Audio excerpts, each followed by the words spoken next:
Grabatzen ari garen unean gaueko 10:00 41 minutu igaro diren honetan, Egigurenek eta Larrazabalek Legution jokatu duten lauterdiko B-serie txapelketako bigalerren finalerdiaren analisia egingo dugu. Pronostikoak hautsita, Larrazabal izango da bakaikoaren aurka gaur 8 Iruñeko Labrit pilotalekuan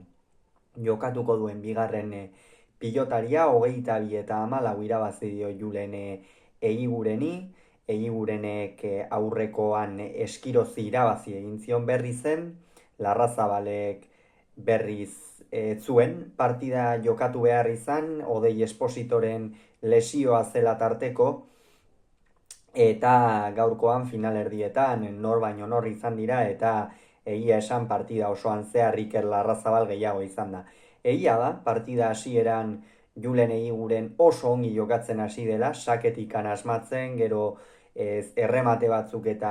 egin ditu, Larrazabal dezente behartzen, oso azpitik jokatzen hasi da, hori Iker Larrazabalen aurka jokatzerakoan funtsezkoa izan ohi da, azken finean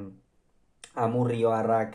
airez eta minikeragarria egiten du, eta 5 eta huts aurreratu da, baina utzi dion lehen abagunean boleaz sekulako errematea egin du, eta hortikan aurrera airean joan da. Sakez ikeragarria asmatu du, Iker Larrazabalek sake guztiak azpiazpitik abiadura handiarekin egin dizkio, pilotalekuaren ezaugarriak ederki baliatu ditu, Amurrioko aurrelariak, zoru bizia duen pilotalekua da Legutiokoa, eta Larrazabalek badaki horra abiadura apur bat ematen baldin badio behintzat min handia ikeragarria egin dezakeela,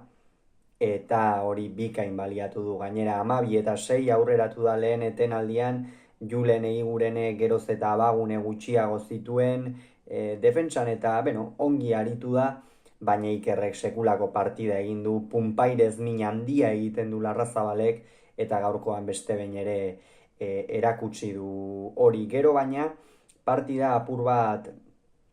aldatu egin da, batez ere 15 eta 7 zioa zen une horretan pentsatzen zen jada Larrazabalek partida erabakita utzia zuela, baina ez, Julenek sake hartu duenean berriz ere asmatu du, arriskatu du, ongi arriskatu ere, efektuarekin, normabikoarekin, eta hor pentsatzen zen behar bada, Iker Larrazabal apur bat urduri edo jarriko ote zen, baina ez da horrela izan, berriz ere tantoaren ekimena hartzeko aukera izan duenean ongi hartu du,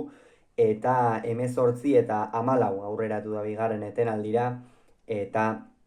azken zatian ez du jaitsi bere joko maila,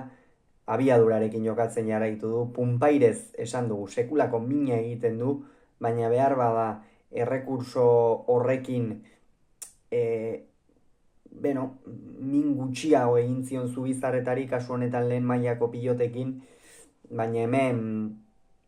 min handiago egin du, egia da, pilotalekuaren ezaugarriak ere noski ezberdinak zirela, baina hemen min ikeragarria egin dio orokorrean Egigureni, eta naiz eta Egigurenek pilota eramaten zuen, ondoren abagune garbia uzten zion,